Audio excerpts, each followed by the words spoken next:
Welcome back to another episode of Just My Baby Daddy podcast. It's your favorite baby daddy, AJ. And today we got one half of one of my favorite dad content podcasts out there. I was actually a guest, so I'm glad to have my guy, John, from the Better Baby Daddy podcast on the podcast today.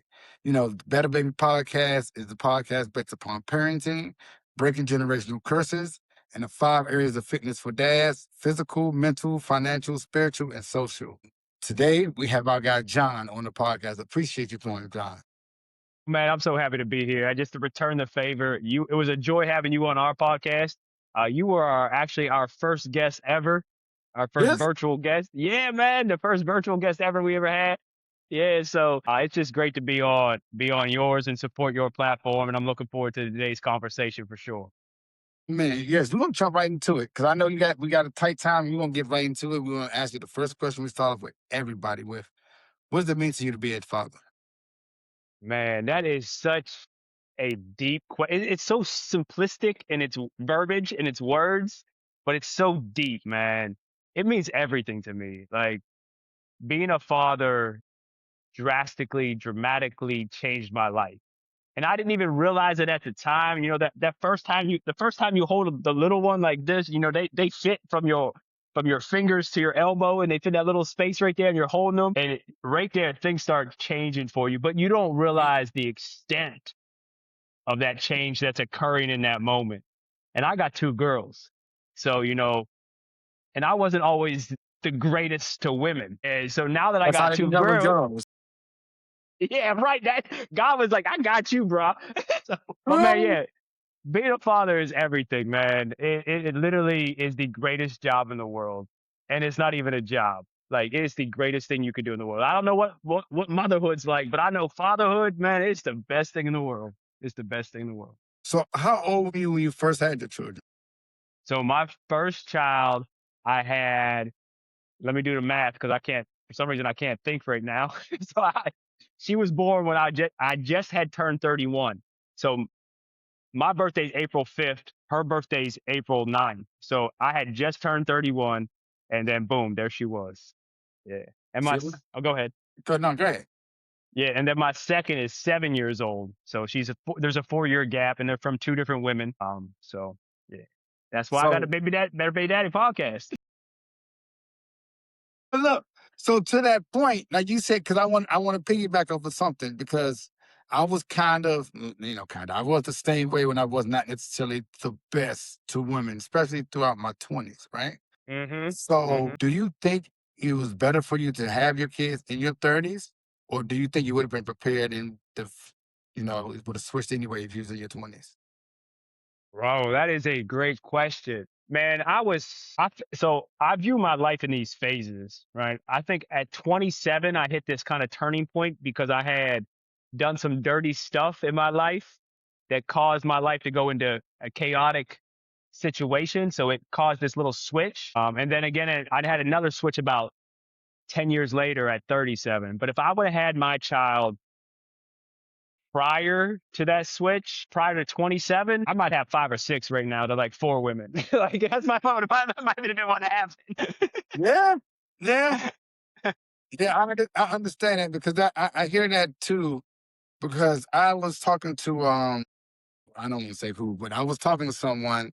Hmm. They're coming up on 30 and they feel like they're missing out, like they're rushing through, like, oh man, like I'm at the stage where I really need to hurry and start having kids. And I'm like, yo, 30's not it's not the milestone you think it is to start having kids. Like I don't feel like I was mature enough to handle children until I was 35. Mm. Damn, I'd already had two kids by then. But I wasn't mature then for the first 4 or 5 years of my kid's life. I was Uh, just winging. I was still winging it, but I was completely winging it then. Like, mhm. 'cause I wasn't a mature enough man to understand even how to raise children at that point. So Mhm. that's another thing I try to tell people. Like, do not rush that standpoint of trying to have children. Like that does not happen at all. That's something you definitely want to take your time with. But when it comes to raising children, who was your biggest influence? Like, who did you learn how to be a dad from? Man, so that's another good question because there's so much involved in that, right? my father was not around consistently in my life. And then there was periods of time where he was gone for 4 or 5 years, and then all of a sudden he'd pop up again. I'm like, oh, what's up, dad? Like, Yeah. so that he taught me things through examples, either good or bad examples, right? So you see these things that your father does, and they're not the greatest things, and then you go in the opposite direction of those things a lot of times, right? Well, some of us do, some of us don't. But I saw some things that he did that I was like, I can't be that type of man. I got to be more consistent as a father. And then, funny thing is, man, you could probably relate to this because we're about the same age, bro. And there's father figures in our lives that they don't know they're father figures for us. And it's gonna sound funny, but people like Uncle Phil from the Fresh Prince of Bel-Air, right? Like, we saw Uncle Phil like chilling and correcting people on the Fresh Prince. And you're like, yeah, that's what a dad's like. And if you never had a dad, you're like, wow, that must be great having a dad like Uncle Phil. I just had that conversation with somebody, another a guy guest we had on previously, and I thought about that. There's just like had how you have mentors in life, you have these father figures in life that they don't even know they're father figures to you, and they might be fictional characters or they might be real characters. I don't even know if I answered your question correctly there, but yeah, there's been a lot of men that You have know, come it's in and Uncle Phil. out. Yeah, Uncle Phil. Yeah, that's about it, bro. But you know what? You're not the first person. I'm not gonna lie. The first time I heard that, it sounded odd to me Yeah. because there's someone, I mean, just like, it could sound odd to someone that I made up. Like, to me, a dad was a superhero because I didn't have one, so I just made something up in my head, right? Mm, So he was everything. I never thought my dad would be like any dad I saw anywhere. mm-hmm, Was no matter, and it's because he wasn't there and he couldn't be there. It's not mm-hmm, like, and it's also, so it made me feel differently. It's not like he abandoned me. It's like he fucking died, right? Killed. yeah, yeah. So to me, any of these dads I saw on TV, they always had little moments when they would have their flaws and stuff. Mm-hmm, Well, my dad had no flaws. mm, Couldn't have had any flaws. He was absolutely perfect because I could see no flaws. He died when I'm 4 years old. So before mm-hmm, I can acknowledge, not there's definitely flaws there, tons of them, right? You don't just, yeah, tons of flaws there. But as a child, I don't see them. I don't recognize them. All I see is just a hero to me. So these people on TV, you yell anything you correct them, like, nah, me and my dad, we was just gonna be best friends the entire time, which is mm-hmm. so false.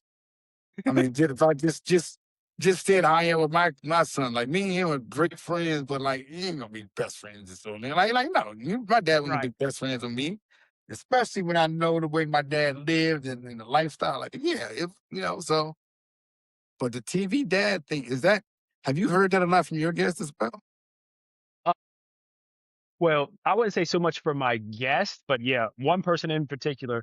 But just having conversations with men that grew up similar, and it might not be the exact vernacular I use there. Like, yeah, Uncle Phil was like a father figure to me. But in that world, in that universe, 100%, yeah, like how Uncle Phil treated Will and how he treated Carlton, how he dealt with these situations, man. It was very people connected to that. And if you never had that father in the home on a consistent basis and you was watching that show growing up, man, if you couldn't help but think, man, I wish my dad was like that at times. Yeah, yeah. So, but also growing up, it was different for us because a lot of us didn't have dads. Mm, Like it says in my neighborhood and where I was around, a lot of us didn't have dads. So we all were going through the same thing. So I don't think none of us looked at it as if we just looked at TV as it was TV, like it's like having a dad in general is just a fake reality, which is like the lifestyle on TV doesn't represent anything that represents people around me because we don't have fathers. So none of us seen that, which is actually kind of sad, but that's just the way it was. That's the way it was then. And so that's what makes it the generation of fathers that we have now being present so beautiful to see. Mm, And not just being present, but consistently present. And you talked about that. You said your dad wasn't consistently around. He was around, but not consistently around. And you talked about the fact that you have two children by two different women, which means you cannot always be at one place all the time with one. You got to be able to split it. So, how are you able to build a consistency to spend time with both of those children? man, number one thing that I had to do was develop strong relationships with their mothers. So that co-parenting relationship, man, if that's volatile or even a little rocky at times, well, it's going to get rocky at times. But if Fingers. it's, yeah, but you have to have a strong foundation of co-parenting because that allows you to navigate scheduling much easier. So I'm fortunate enough to have a truly strong and positive relationship with my firstborn's mother, where she might call me if she get a flat tire in the car. She might be the first. I might be the first person she called type relationship, right? So I'm able to call her and be like, "Hey, can I get my daughter for this?" Like I just called her. Well, not call her on Sunday. I was like, "Hey, I'm running. I have a nonprofit, and we have a summer camp." And I was like, "Hey, can Alana come to our summer camp for 2 weeks?" She was like, "Yeah, tell me what it's about." Boom, boom, boom, boom. Oh yeah. And then we worked out a coordination where I pick her up from her job, take her to the camp, bring her back to her job when she gets off, and we have this beautiful working dynamic. But if you don't have that communication or that strong foundation of co-parenting, then that scheduling doesn't work out and you can't be consistent, right? I can't be in my daughter's life when I have the free time to be in her life. And the same thing holds true for my youngest. Right now, I have full primary custody of my youngest. But in the summertime, she goes to Houston with her mother. So again, you got to have great communication, knowing that your child's 1,000 miles away from you with your co-parent at that time. Man, well, let me tell you what it was like at the beginning, man. At the beginning, it was just bam, bam, bam on the phone. And as a man, I had to step back and really get self-regulated emotionally, really lean into myself and the work that I needed to do as a man and not allow anything that occurred with her directly control my reactions. So if she's feeling any type of way, whether it's legitimate or not legitimate, I have to be self-regulated enough to go, all right, I hear you. I hear you.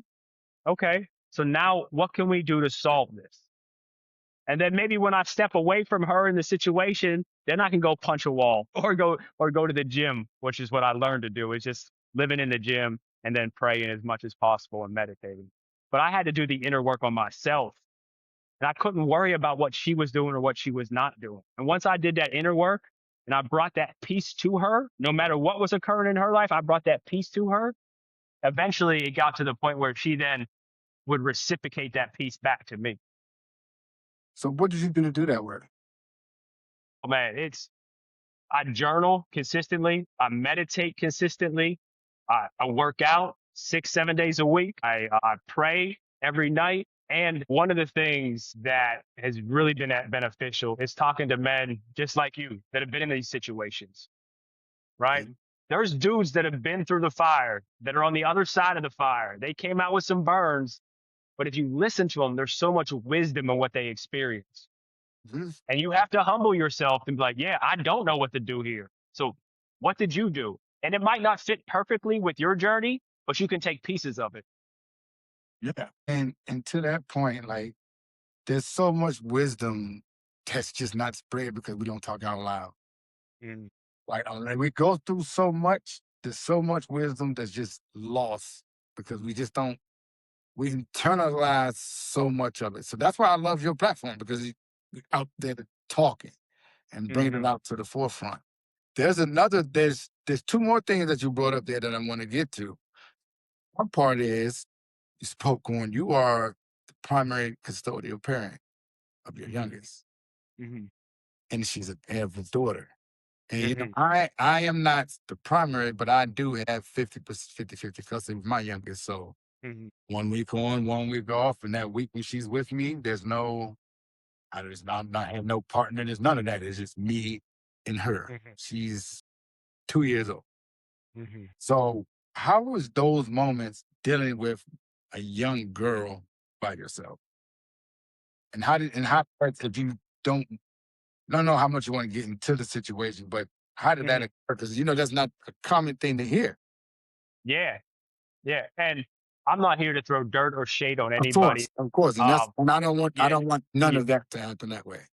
I will just say that when the court system looked at our situations, they felt as though I was able to provide a consistent, stable environment beyond what her mother was able to provide. In my opinion, that's what the court determined. That's a great answer. Yeah, Yeah. okay. So that's how that came out to be. And in regards to being, that primary physical custody of a 7-year-old little girl, and there is no, well, my sister helps me a lot. I'll say that. So I have my sister here, and she helps with that process because, like, to be completely blunt, I am a man. I don't know what it's like to be a female. Like, I'm I not mean, going to pretend and sit here like, this is what you need to do in this type of situation. This is what you need to do in this type of situation. When it becomes to female things, I don't know what it's like to go on your menstrual cycle. I'm not going to be able to give you advice on that joint. Like, I can go buy the pads for you, but that's about all I can do. Like, so I lean into trusted females in my life to help navigate situations. She has a great relationship with the family of my oldest daughter. So she goes down there for weekends at times and spends time with them. She gets time with her sister, gets time, and they're all females down there besides the right. grandpa. So Yeah. that's great. And like she's only 7 now, so I haven't run into those major female milestones Yeah. yet. Like, Yeah.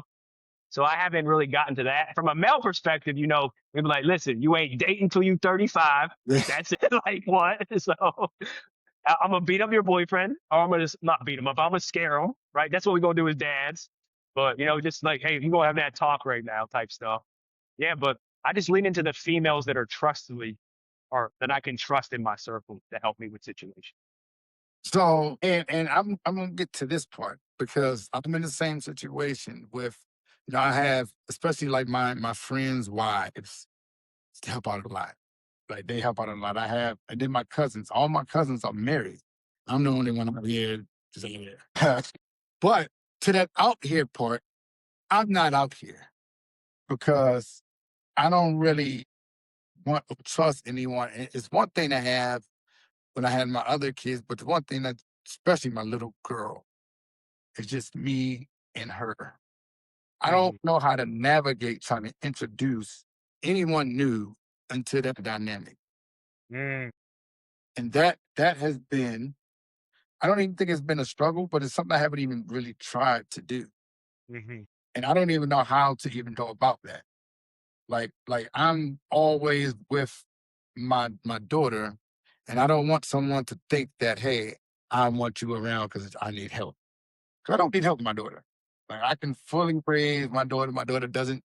My daughter has her mom. She needs certain things. Like she's there. Hmm. But trying to actually have another woman around my daughter, I can't really.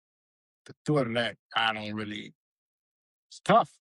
It's It's tough. And I don't. It's like it's a real reality that I know I'm going to have to face that I don't want to. Like it's just, and I know people would think like, especially men, a single dad, single out here, they really get the perception that, especially when you don't have your kids, you're just out here, you're doing stuff like. hmm. But eventually, I'm going to have her back, so I can't just live one. I don't want to be living one life one way and one life the other. So it's difficult trying. I don't know if you've been able to find that balance, but it's difficult for me to try to find it. Bro. No, I'm like you. I'm not out there doing crazy things. I mean, I stopped drinking alcohol over 2 years ago at this point, and I don't smoke. So I'm sorry, man. I can't do that for. don't like so I mean, I have my oldest every other weekend and pretty much every day during the not almost every day for the next 2 weeks because of the summer camp. And My youngest has been gone since June 26th, and I went out once, and that was during the day, and I was just out chilling, not really doing anything. Yeah, But yeah, I'm not out there doing stuff, man. I'm just, yeah, and it sucks though. And it's like, yeah, like I don't want somebody. I don't need like I want somebody around, but I don't want you around my kid. hey, Like bro, I here's don't. my thing. Here's my new thing. And like, I know marriage isn't in everybody's future, but my thing is, if you meet my girls, that's our marriage proposal. Like, so if it takes you a year to meet my children, at that year time, I'm gonna let the girl know, like, if you want to meet my kids and you're ready to meet my kids, then you're also ready to marry. Because I'm not having this revolving door of females romantically coming into my life and into my children's lives. So Man, we gotta figure this out right now, right here, if you want to meet my kids. man, I listen. I don't think enough men say that out loud. Like, Mm, and it's difficult because I don't want anyone. I don't want my children to think relationships are disposable things. hmm I want people to think that if you're going to get into a commitment with someone, it should mean something. It should hmm last. And I don't want it to seem like, well, this one is here. Well, let me just go to this one or that one. hmm My oldest children have only met one female, and hmm that is my youngest child's mother. hmm And my youngest one ain't meet nobody. You know? hmm So it's that balance is so in trying to make sure that you protect your children from not from heartache or heartbreak from that, but protect the image of what a relationship should look like. That's it. Molding what love should look like, molding the aspect of what family should look like. Like hmm I don't want you to just think that it's okay to have somebody in and out. Like this person's a new part of our family and then they're gone. No, family means everything. So if you're a hmm part of our family, you're a part of our family, you're a part of our family forever. Even if things did not necessarily work out with my youngest one's mother, they know that that was a forever thing because no matter what, she's always going to be around because of the sister. So hmm that balance is so hard, so hard. Yes. Yes. And as a single father too, you don't have disposable time to go date, build this relationship, and then you get to the point where like, hey, we're gonna introduce my I'm gonna introduce my children to you, and then that woman's like, oh no, I don't want to do this no more. Well, I just spent all my free time trying to get us to this Uh, point, and now you backing out, or Yeah, now what we doing? Like, because yeah, yeah. Like thinking, you know what? The you meeting my children is my version of proposal. Good way to put it. yeah. Really good way to put it. That's a really good thought process. Yeah, but then that puts a lot of pressure on you as well, though. Hey, you got to be ready as well. Yeah, absolutely, Yeah, 100%. Yeah. yeah, because then like that means you got to live up to what you're saying. Yes. You're not just speaking that, and that's another thing that the children will see. Like, Yeah.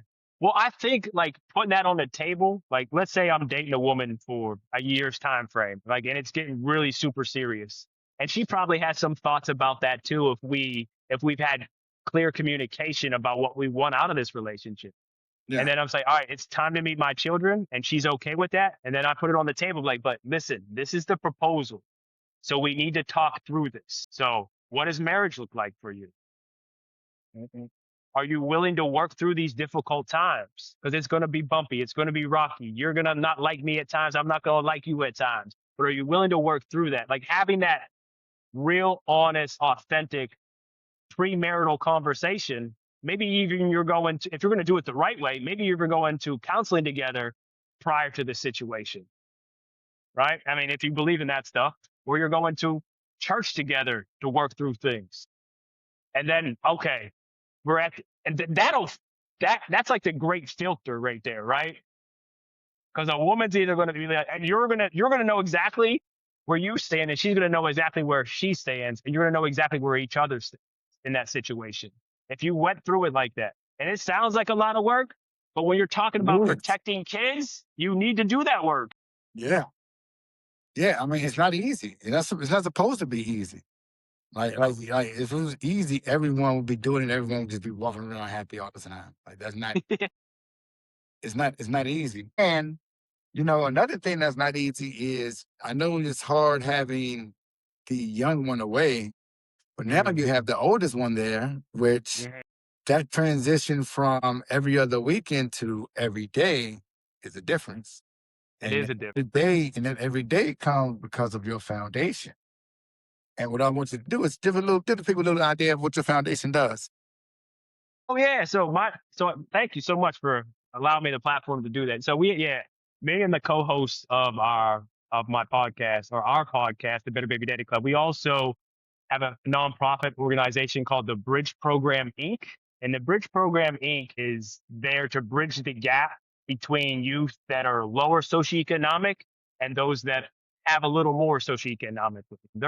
And during our summer program, what we do is that we help stop something in education they call the summer slide. So whether if you're going from fifth grade to sixth grade to seventh grade to eighth grade, whatever that may be, there's a natural summer slide that occurs because children aren't receiving academic support. And it occurs even more in situations where families may not have resources or not understand resources exist to them.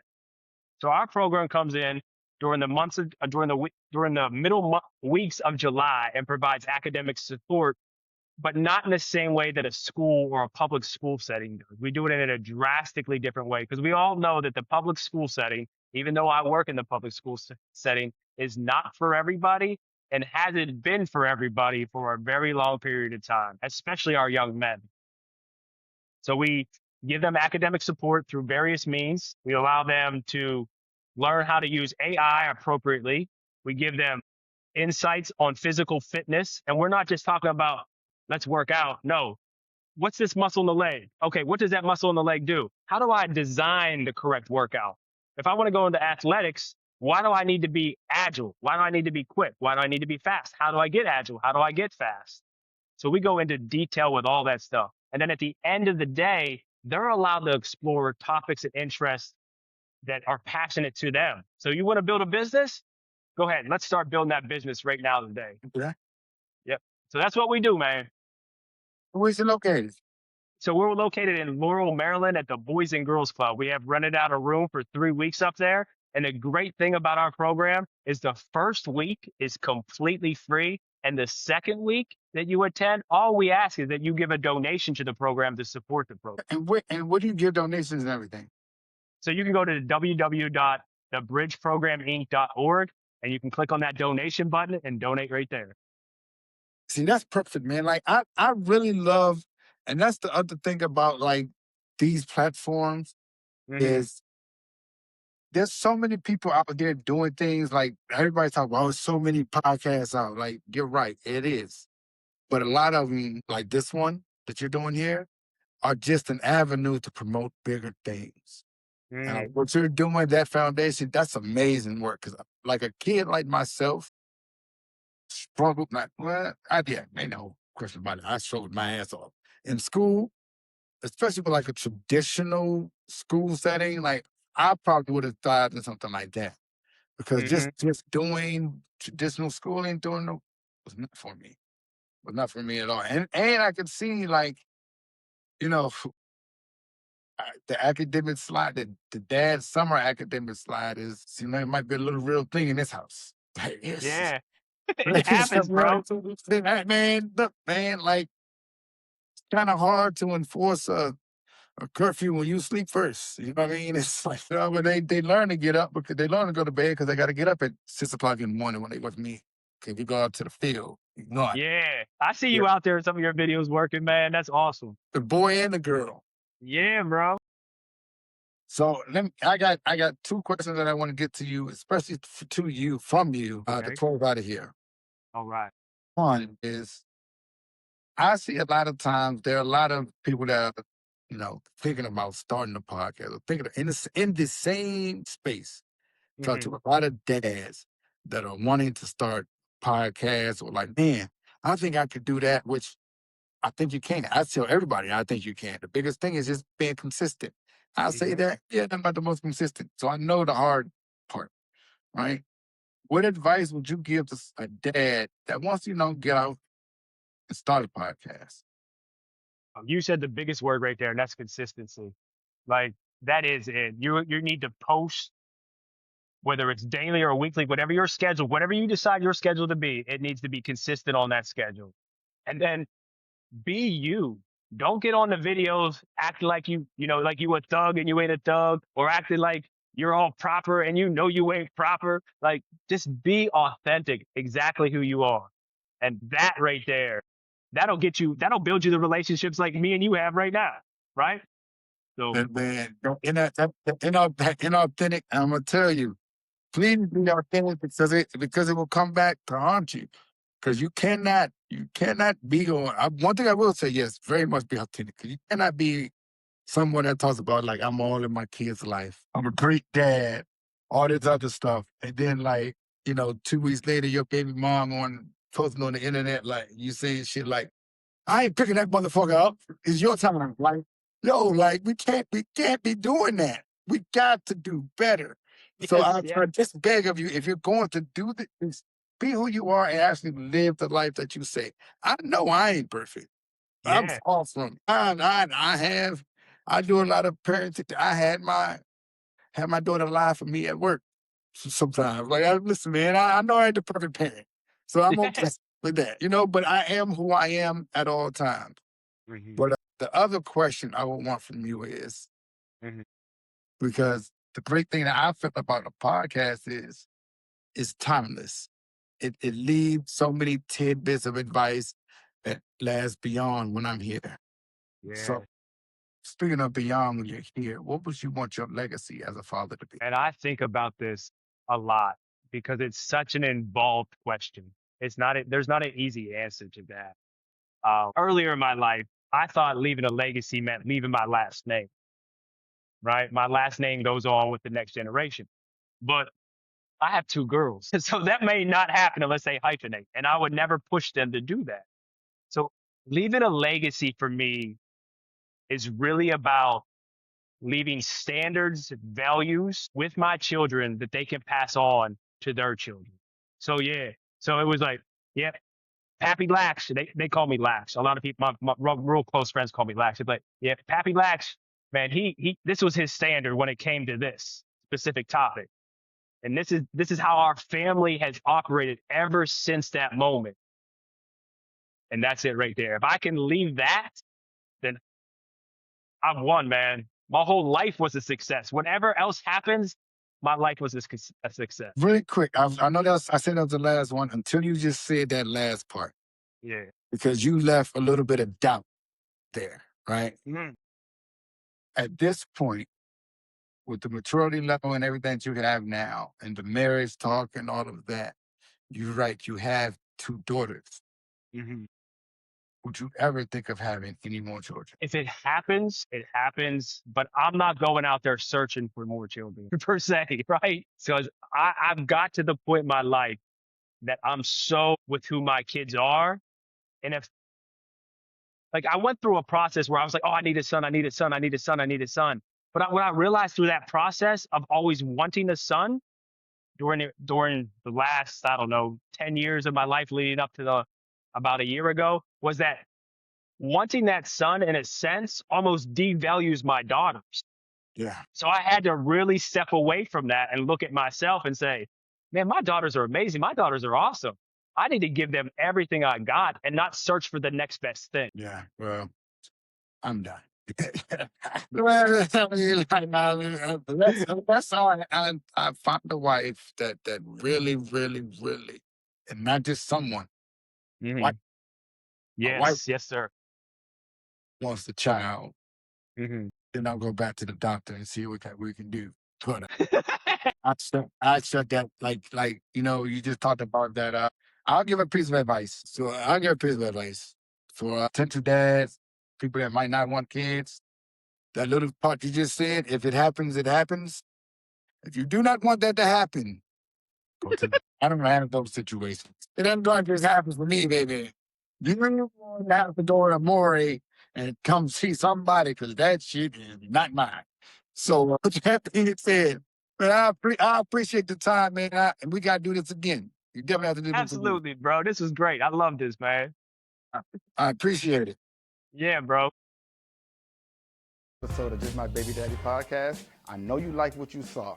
So what I need for you to do is go back and look at past episodes. Make sure you like, subscribe, and share our YouTube page, Just My Baby Daddy Podcast. And you can follow us on all social media at Just My Baby Daddy Pod.